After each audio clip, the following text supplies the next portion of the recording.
it going!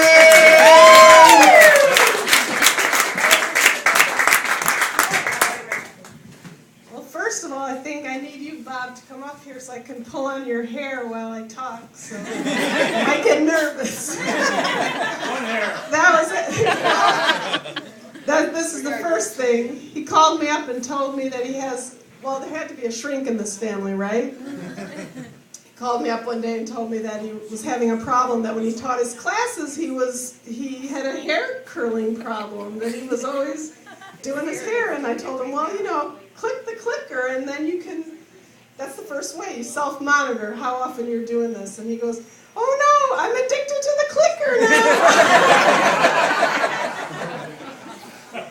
Anyway, when I was thinking of the roast, it was hard. I just think about the sweetness in Bob.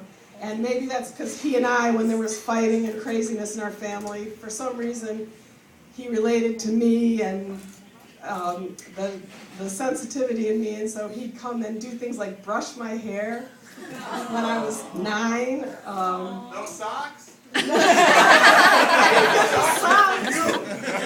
You got the socks.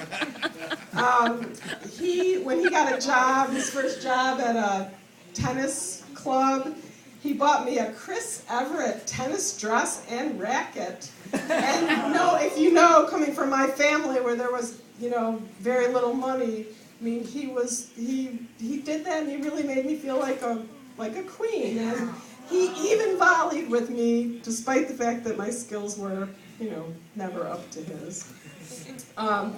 So I really think that the teasing was a way of being playful and connected in our family, and there's me analyzing again.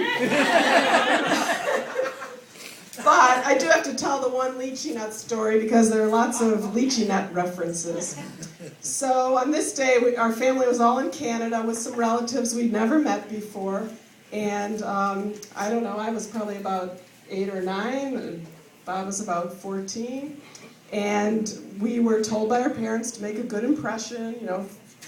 They bring in their 5 kids, and we sit down to this Chinese dinner. And after dinner, the relatives say, we want to treat you with dessert, which is these special lychee nuts. And being a kid, we were all looking at these kind of glossy balls sitting on our plates. And like, okay. And I took a bite and thought, can't do this. And Bob was sitting next to me, so I kind of kicked him under the table and said, Bob, will you eat my lychee nuts? And he goes, no, Biss, no. And then 2 seconds later, oh, these are delicious lychee nuts. Could I please have some more? So now that's become our code word for, lychee nuts. Okay. I have to say, despite all of that you think Bob, focuses on looking good, like Eddie Haskell, before he puts others first, and that is totally not true. The thing that I've learned about Bob through the years is, he's had some struggles in his life, and he's had some heart issues. And the thing I think about it is that this all comes from whenever he sees somebody else in pain, somebody else aching, he truly feels it in his heart, and he will do whatever he can to try to take away the pain. He's a mensch, and he would and has given the shirt off his back if it would make somebody happy. Now, I have to say, though, and here's, cheers. I have to say I do like lychee now because I got lychee nut juice the other night.